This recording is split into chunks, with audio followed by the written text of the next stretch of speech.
هذه إذاعة إرنا. المستمعات الكريمات والمستمعين الكرام، متابعي إذاعة أرينا حيثما كنتم وحيثما يصلكم بثنا، أهلا ومرحبا بكم في مستهل البرنامج العربي لهذا اليوم، الجمعة 15 من يناير. وكما عودناكم مستمعات الكريمات ومستمعي الكرام، نستهل برنامجنا معكم ابتداء بنشرة للأخبار، ثم نقدم لكم حلقة جديدة من برنامجكم الأسبوعي تعليق على الحدث، ونخصص حلقة اليوم لتناول التصعيد في الوضع الحدودي بين السودان وإثيوبيا ومآلات ذلك عبر تقديم مقال تحليلي. قبل ذلك مستمعات الكريمات ومستمعي الكرام، أقدم لكم نشرة للأخبار فيما يلي أبرز عناوينها. رئيس مجلس السيادة السوداني يقول أن صبر السودان نفذ أمام الاعتداءات الإثيوبية. المدعي العام السويدي يرفض رفع دعوة قضائية ضد مسؤولين إريتريين. وزارة الدفاع الإثيوبية تقول بأنها قتلت وزير الخارجية الإثيوبي ومسؤولين آخرين في الجبهة الشعبية لتحرير تيغراي. وأخيرا الاتحاد الأفريقي يعد بتوفير لقاح مضاد لفيروس كورونا. كانت مستمعات الكريمات ومستمعي الكرام تلكم عناوين النشرة، وإليكم تفاصيلها من إذاعة أرينا. إذاعة إرينا، صوت مستقل لإريتريا. في لقاء له مع وحدات عسكرية على الحدود السودانية الإثيوبية، قال رئيس مجلس السيادة السوداني الفريق عبد الفتاح البرهان بأن صبر السودان نفذ أمام الاعتداءات ضد مواطنيه، وآخرها مقتل نساء سودانيات في منطقة الفشقة. وقال بأن الجيش السوداني سيدافع عن أراضي السودان شبرا شبرا، وأنه لن يسكت بعد الآن على الإهانات، وأنه لن يفرط في أراضيه من هنا وصاعدا. وجاء تصريح البرهان بعد توتر شديد في العلاقات مع إثيوبيا وحشد ودعوات للحرب. من ناحية أخرى، قال سفير إثيوبيا لدى السودان بأن السودان هو الذي يعتدي على المواطنين الإثيوبيين، وعليه أن يكف حتى يمكننا حل المشكلة بالحوار. للمزيد مستمعات الكريمات ومستمعي الكرام حول هذا الموضوع، تابعوا معنا حلقة اليوم من برنامج تعليق على الحدث. أفاد ممثل منظمة مراسلون بلا حدود في السويد بيورين تونباك بأن المدعي العام السويدي رفض رفع دعوة قضائية بارتكاب جرائم ضد الإنسانية ضد 8 مسؤولين إريتريين، من ضمنهم الرئيس إسياس أفورقي، لعدم استيفاء الشروط القانونية للدعوة. وكانت منظمة مراسلون بلا حدود في السويد وأسرة الصحفي السويدي من أصل إريتري داويد إساق والمعتقل منذ 20 عاما في إريتريا قد طلبت من المدعي العام السويدي رفع دعوة قضائية ضد مسؤولين إريتريين بتهمة ارتكاب جرائم ضد الإنسانية في نهاية العام الماضي. في بيان لها مساء يوم الأربعاء الماضي، قالت وزارة الدفاع الإثيوبية بأنها تمكنت من قتل وزير الخارجية الأسبق سيوم مسفن والقائد التاريخي للجبهة الشعبية لتحرير تيغراي بايتس هاي، وكذلك قتلت عضو المكتب التنفيذي للجبهة اسمه لاش والد سلاسي. وقال البيان بأن مقتل هذه المجموعة جاء بعد مواجهات عنيفة مع حراس من القوات الخاصة. وقال البيان كذلك بأنه تم اعتقال قادة مدنيين وعسكريين آخرين. أعلن رئيس جنوب أفريقيا سيريل رامافوزا أن الاتحاد الأفريقي اتفق مع صناع اللقاحات المضادة لفيروس كورونا على توريد 270 مليون جرعة من اللقاحات هذا العام عبر آلية كوفاكس الدولية التابعة لمنظمة الصحة العالمية.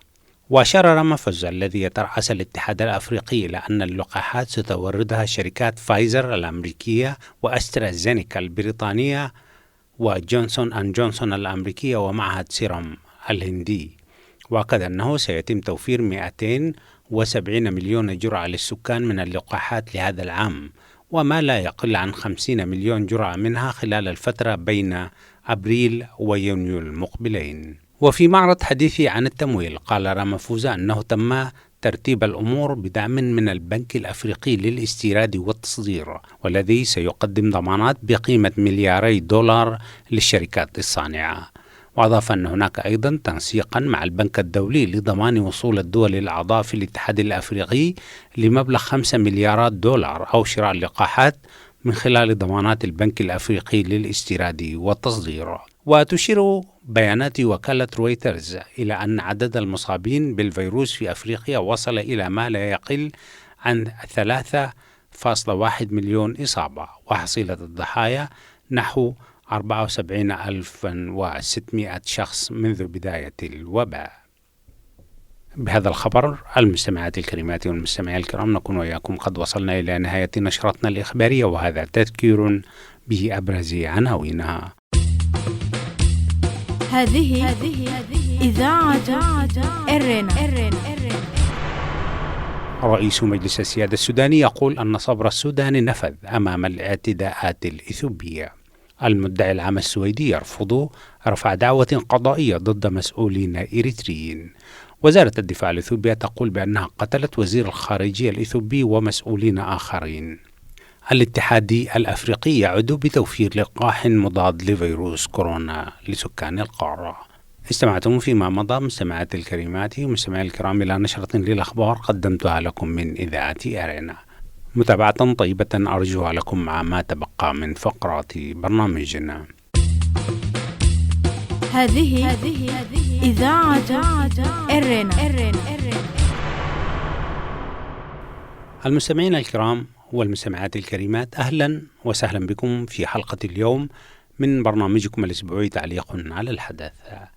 وفي حلقة اليوم نقدم لكم في الجزء الأول قراءة لمقال من عمود عين راصدة، والذي بدأت إذاعة إرنا تقديمه منذ يوم الاثنين الماضي وسيستمر من كل أسبوع، وهو مقال يرصد الأوضاع في البلاد ودول الجوار والمنطقة مع إبداء الرأي حول ما يخص الأوضاع في إريتريا، وسوف نقدمه لكم في كل جمعة ضمن برنامج تعليق على الحدث. أما في الجزء الثاني فنقدم لكم التحليل السياسي الذي قدمه الدكتور أليكس ديوال، والمتخصص في شؤون القرن الأفريقي حول الأزمة الحدودية بين السودان وإثيوبيا وأبعادها وتأثيراتها، والمقال من موقع BBC العربي، وحرصنا على تقديمه لمستمعينا الكرام لتسليط الضوء على أهم أحداث المنطقة في هذا الأسبوع. متابعة طيبة نرجوها لكم. هذه إذاعة إرنا. عين راصدة، حصائد الضغائن. تثير مشاركة قوات الدفاع الإريترية في الحرب الأخيرة في إثيوبيا من عدمها جدلا واسعا، خاصة بعد تصريحات حاسمة لمسؤولين كبار كان آخرهم قائد القيادة الشمالية اللواء بلاي سيوم. وفي أول تصريح رسمي له قال رئيس الوزراء الإثيوبي أبي أحمد أمام برلمان بلاده بأن إريتريا قدمت الطعام والملبس للجنود الأثيوبيين الذين فروا بعد الهجوم على القيادة الشمالية بواسطة قوات الجبهة الشعبية لتحرير تيغراي في مطلع نوفمبر الماضي. ولم يكتفي رئيس الوزراء بالتصريح، بل شكر إريتريا على جهودها الخيرة. بعدها صرح العمدة المؤقت لمدينة مقلة تاخلت هايلي سلاسي في اجتماع عام لمواطنيه بأن القوات الإريترية شاركت في الحرب، ولكنه أضاف متسائلا متى ستغادر هذه القوات بلادنا. التصريح الثالث والذي كان له وقع الصاعقة هو تصريح اللواء بلاي سيوم، والذي وصف فيه القوات الإريترية بالقوات الأجنبية يابات سراويت. وأكد اللواء بأن مشاركة القوات الإريترية جاءت مباشرة بعد انهيار القيادة الشمالية، وأنها لم تأتي بناء على طلب من الجيش الإثيوبي، لأنه شخصيا سوف لن يكون مرتاح الضمير في حال طلبه المساعدة من الجيش الإريتري في أمر وصفه بأنه شأن داخلي لبلاده على حد قوله. وتمت مباشرة استدعاء اللواء سيوم إلى مقر وزارة الدفاع في أديس أبابا بعد هذه التصريحات التي تخالف ما قاله رئيس الوزراء أبي أحمد. وبعد تصريحات العمدة واللواء قام مؤيدو حكومة أسمرة بتبرير المشاركة العسكرية بعد أن استماتوا في البداية في إنكارها، حيث أكدوا هذه المرة بأن المشاركة الجسورة لقوات الدفاع الإريترية تأتي ضمن السياسة الرشيدة للحكومة الإريترية في الدفاع عن السيادة الوطنية. إذاعة إرينا، صوت مستقل لإريتريا. إن ما يهم ليس هو المشاركة من عدمها، حيث تم تأكيدها بواسطة أطراف ثالثة مثل حكومة الولايات المتحدة الأمريكية ووسائل إعلام عالمية، ولكن المهم هو ما يترتب عليها. أولا، تمت معاملة الجنود الإريتريين الذين أسروا في المعارك كمرتزقة، وتم إعدام بعضهم مباشرة من قبل ميليشيات وقوات الجبهة الشعبية لتحرير تيغراي، الأمر الذي دفع القوات الإريترية المتواجدة هناك وفي رد فعل أعمى على ارتكاب فظائع بالمقابل ضد جنود ومدنيين عزل. الحرب الأخيرة التي دخلها الجيش الإريتري هي حرب ثأر، إذ أن دكتاتور إريتريا له أحقاد شخصية ضد قادة الويانة، ومثلت الحرب بالنسبة له الفرصة الذهبية لتصفية حسابه معهم تحت ذريعة حماية الوطن. ويعلمنا التاريخ بأن السلام في إثيوبيا ما هو إلا فترة حرث للأرض لزراعة الحرب المقبلة، والتي ترتدي حين قيامها ثوب العرقية والقومية وتتحول إلى ثار دام ومستديم لا يبرد، مثلما كانت الحرب الأخيرة والحرب التي سبقتها في سنوات 1998-2000،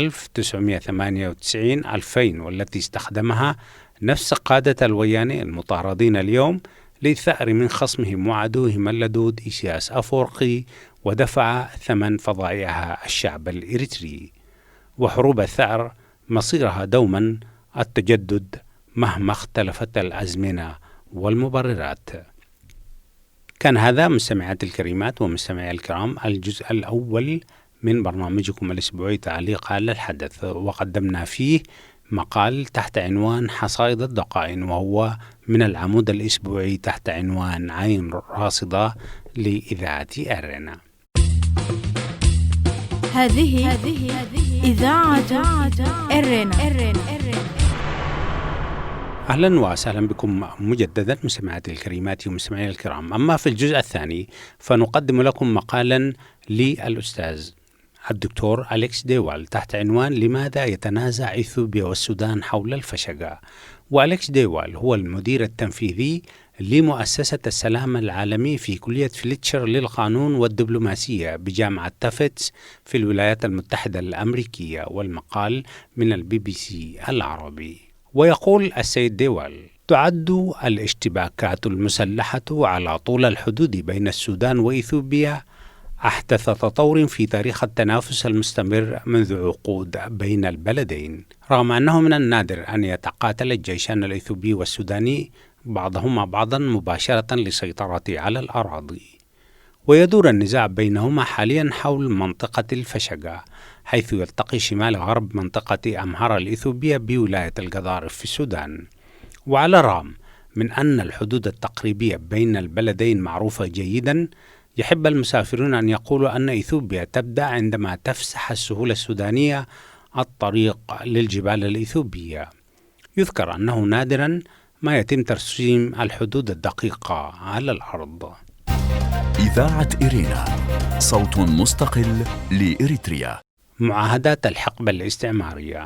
أن الحدود في القرن الأفريقي متنازع عليها بشدة، وقد خاضت إثيوبيا حربا مع الصومال عام 1977 على منطقة أوغادين المتنازع عليها. وفي عام 1998 نشبت الحرب بين إريتريا وإثيوبيا حول منطقة بادمة في الحدود بين البلدين، وقتل نحو 80,000 جندي في تلك الحرب التي أدت إلى مرارات عميقة بين البلدين، خاصة وإن إثيوبيا رفضت الانسحاب من بلدة بادمة، على الرغم من أن محكمة العدل الدولية منحت معظم هذه الأراضي لإريتريا. وقد أعادت القوات الإريترية استرجاع المنطقة خلال القتال في تيغراي في نوفمبر الماضي. بعد حرب 1998 قام السودان وإثيوبيا بإحياء محادثات كانت قد دخلت في سبات منذ أمد طويل ليحدد بدقة حدودهما التي يبلغ طولها 744 كيلومترا. في هذا الإطار كانت الفشقة هي أصعب منطقة لتسوية الخلاف حولها، فوفقا لمعاهدة الحقبة الاستعمارية لعامي 1902 و 1907 تمتد الحدود الدولية إلى الشرق منها، وهذا يعني أن الأرض ملك للسودان، ولكن الإثيوبيين استقروا في المنطقة حيث مارسوا الزراعة وهم يدفعون ضرائبهم للسلطات الإثيوبية. هذه إذاعة إرينا. إدانة الاتفاق بوصفه صفقة سرية. ويقول الدكتور أليكس ديوال مواصلا تحليل التوتر في العلاقات بين السودان وإثيوبيا قائلا: وصلت المفاوضات بين الحكومتين إلى حل وسط في عام 2008 حيث اعترفت إثيوبيا بالحدود القانونية، ولكن السودان سمح للإثيوبيين بالاستمرار في العيش هناك دون عائق.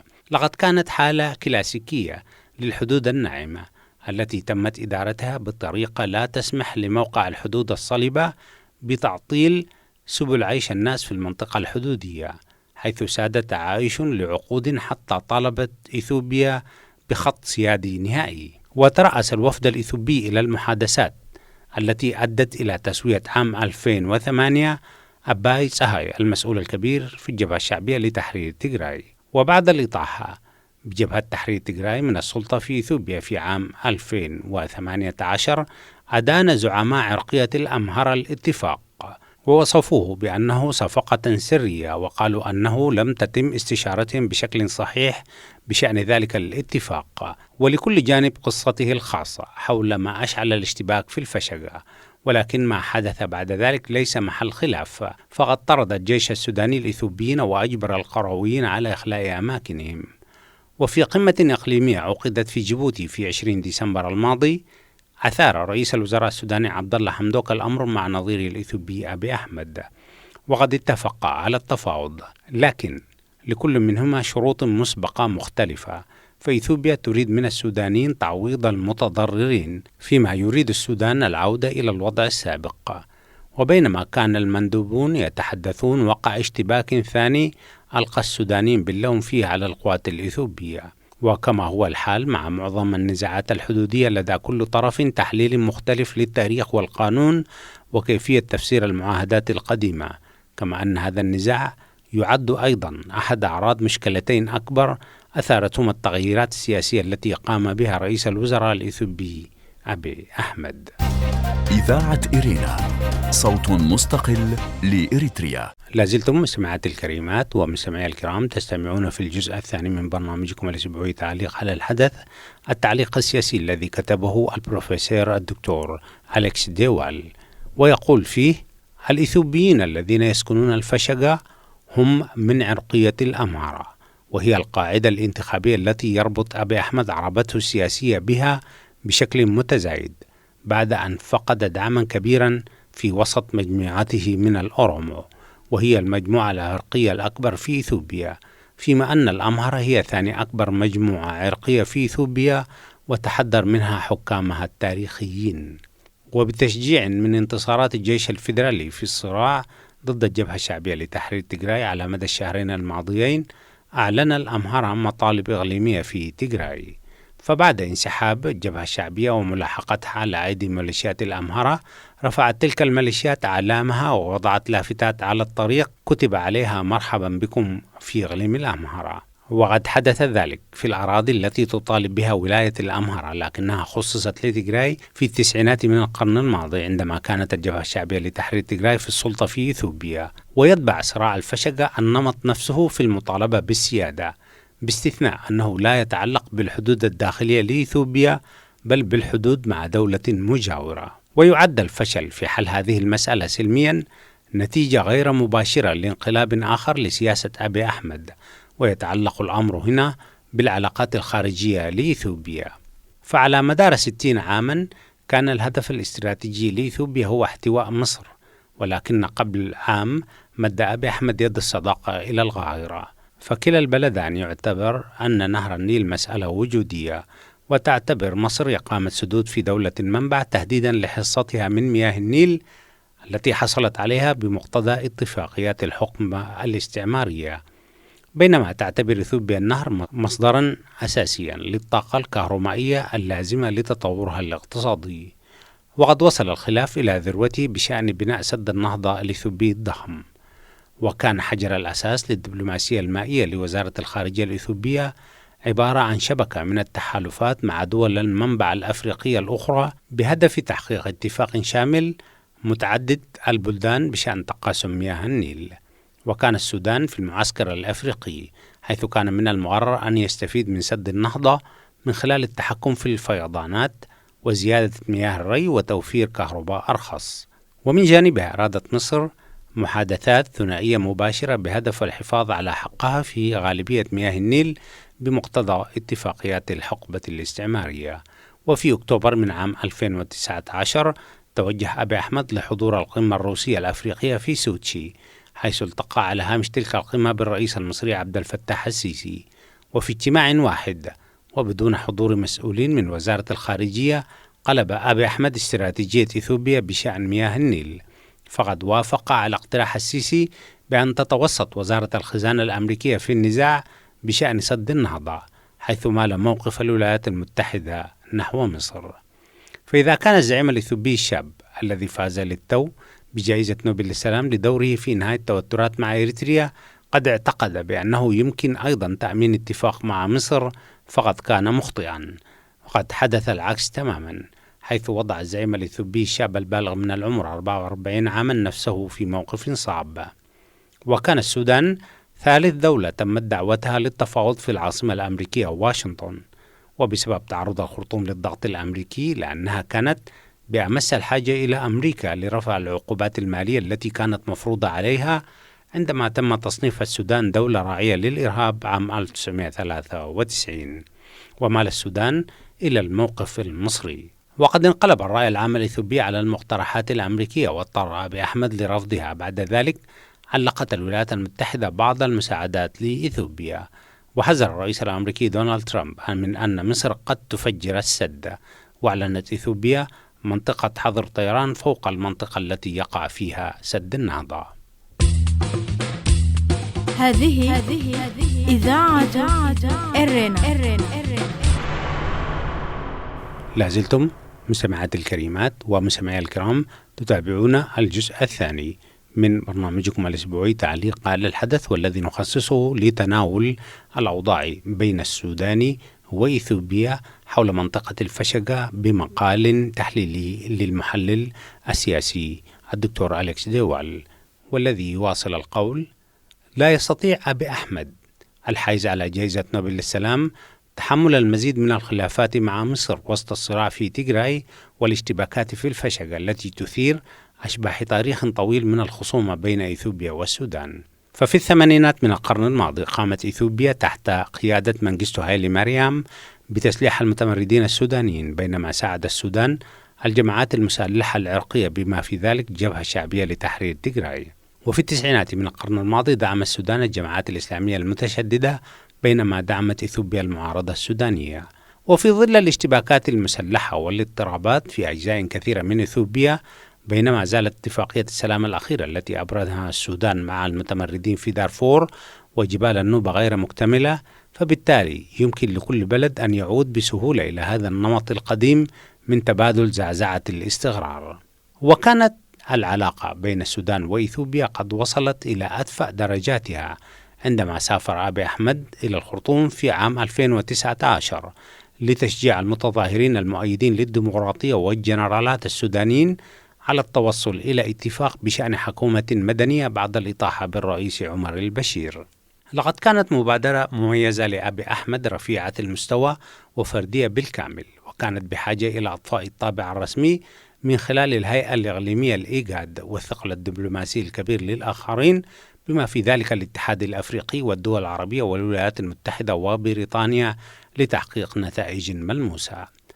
وقد حاول رئيس الوزراء السوداني حمدوك رد الجميل من خلال عرض المساعدة في حل الصراع الإثيوبي في تيغراي، وقد تم رفض عرضه مؤخرا في قمة 20 ديسمبر الماضي، حيث أصر أبي أحمد على أن الحكومة الإثيوبية ستتعامل مع شؤونها الداخلية بنفسها. ومع استمرار تدفق اللاجئين من تيغراي إلى السودان حاملين معهم قصص الفظائع هناك والجوع، قد يجد رئيس الوزراء الإثيوبي صعوبة أكبر في رفض الوساطة، كما أنه يخاطر بإشعال جولة جديدة من العداء عبر الحدود بين السودان وإثيوبيا، مما يعمق الأزمة في المنطقة. إذاعة إرينا، صوت مستقل لإريتريا. كان هذا مستمعاتي الكريمات ومستمعي الكرام الجزء الثاني من برنامجكم الأسبوعي تعليق على الحدث، والذي تناولنا فيه أبعاد الأزمة الحدودية بين السودان وإثيوبيا في مقال للدكتور أليكس ديوال.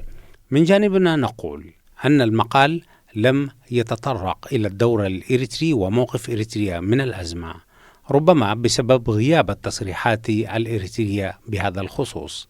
والحقيقة أن الأزمة بين البلدين أي السودان وإثيوبيا تتجه نحو التصعيد والانفجار بشكل واسع وكلي في ظل اتهامات متبادلة بين البلدين. وفي خضم هذا التوتر تقع حكومة إريتريا في المسافة الوسطى بين البلدين رغم ميلان أسمرة وانحيازها إلى أديس أبابا، فهي الشريك العسكري الراهن لأبي أحمد في حربه في تيغراي، ولن توافق أن يتورط السودان في حرب ضد إثيوبيا بسبب الوضع غير المحسوم في إقليم تيغراي. فإريتريا على الأقل تريد أن يهدأ الوضع لصالح إثيوبيا حتى تحكم سيطرتها على الوضع هناك. من ناحية أخرى تتهم إثيوبيا السودان بالتصرف بإعازة من دولة ثالثة لم تسميها، ولكن المستمع والمستمعة يفهمان بأن مصر هي المقصودة بدون تصريح، لأن التأزم الأخير بين البلدين تزامن كذلك مع فشل الجولة الأخيرة من محادثات سد النهضة وتوافق الموقفين المصري والسوداني من ناحية الجوانب الفنية. وبالعودة إلى جانب إريتريا من الموضوع، فلقد قام نائب رئيس المجلس الانتقالي السيادي السوداني الفريق حمدان دوغلو حميتي بزيارة أسمرة بعد يومين من زيارة وزير الخارجية الإريتري عثمان صالح للخرطوم. ويشير مراقبون وصحفيون سودانيون بأن الخرطوم مستاءة من موقف أسمرة الداعم لإثيوبيا وبروز عدة إشارات لتورط إريتريا في الأعمال العسكرية في الحدود بين السودان وإثيوبيا. وفي كل الأحوال ومع تنامي التوتر في المنطقة فسوف لن تكون أسمرة بمنأى عن الأزمة، ومع احتمال اندلاع حرب شاملة بين السودان وإثيوبيا فإنه من المتوقع أن يقوم الجيش الإريتري بتأمين جبهة تيغراي نظرا لتواجده بكثرة هناك ونظرا لمعرفته بأسس حرب العصابات، حيث يمكنه تعقب قادة الجبهة الشعبية لتحرير تيغراي في محاولة لكسر الحلقة بين القيادة والميليشيات والجيش التابع لها، مما قد يؤمن انتصارات سريعة لرئيس الوزراء الإثيوبي أبي أحمد تسمح له بإدارة المعركة مع السودان. إذاعة إرينا، صوت مستقل لإريتريا. كان هذا مستمعاتي الكريمات ومستمعي الكرام الجزء الثاني من برنامجكم الأسبوعي تعليق على الحدث، وبه نكون وإياكم قد وصلنا إلى نهاية فقرات برنامجنا لهذا اليوم. وقبل الختام مستمعاتي الكريمات ومستمعي الكرام أقدم لكم موجزا سريعا لأهم ما ورد في صدر نشرتنا الإخبارية لهذا اليوم. رئيس مجلس السيادة السوداني يقول أن صبر السودان نفذ أمام الاعتداءات الإثيوبية.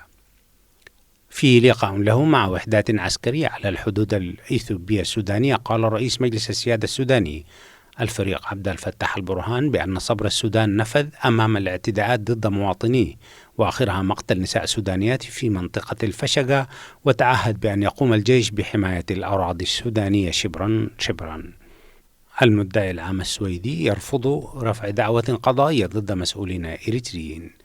أفاد ممثل منظمة مراسلون بلا حدود في السويد بيورن تامباك بأن المعهد العام السويدي رفض رفع دعوة قضائية بارتكاب جرائم ضد الإنسانية ضد 8 مسؤولين آخرين من ضمنهم الرئيس سياسة فورقي لعدم استيفاء الشروط القانونية للدعوة على خلفية اعتقال الصحفي الإريتري من أصل سويدي داوود إسحاق لمدة 20 عاما متواصلة. وزارة الدفاع الإثيوبية تقول بأنها قتلت وزير الخارجية الإثيوبي الأسبق. في بيان لها مساء يوم الأربعاء الماضي قالت وزارة الدفاع الإثيوبية بأنها تمكنت من قتل وزير الخارجية الأسبق سيوم مسفن والقائد التاريخي للجبهة الشعبية لتحرير تيغراي أباي صهاي، وقتلت كذلك عضو المكتب التنفيذي للجبهة اسمالاش ولد سلاسي. الاتحاد الأفريقي يعد بتوفير لقاح مضاد لفيروس كورونا.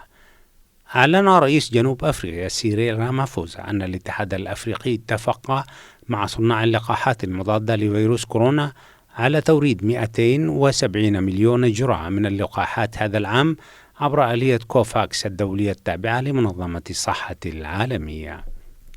كان هذا مستمعاتي الكريمات ومستمعي الكرام موجزا لأهم ما ورد في صدر نشرتنا الإخبارية لهذا اليوم، وبه نكون وإياكم قد وصلنا إلى نهاية فقرات برنامجنا. قبل الختام أذكركم دوما بأنكم يمكنكم الكتابة إلينا والتواصل معنا على البريد الإلكتروني arabic@gmail.com. حتى الملتقى بكم مجددا مستمعاتي الكريمات ومستمعي الكرام في حلقة جديدة من برنامجكم الأسبوعي تعليق على الحدث والبرامج الأخرى لإذاعة إيرينا. تقبلوا تحياتي محدثكم فتحي عثمان، وتقبلوا كذلك تحيات زملائي في الاستوديوهات الرئيسية للإذاعة في باريس، ودمتم في رعاية الله وحفظه وأمانه. هذه إذاعة إيرينا.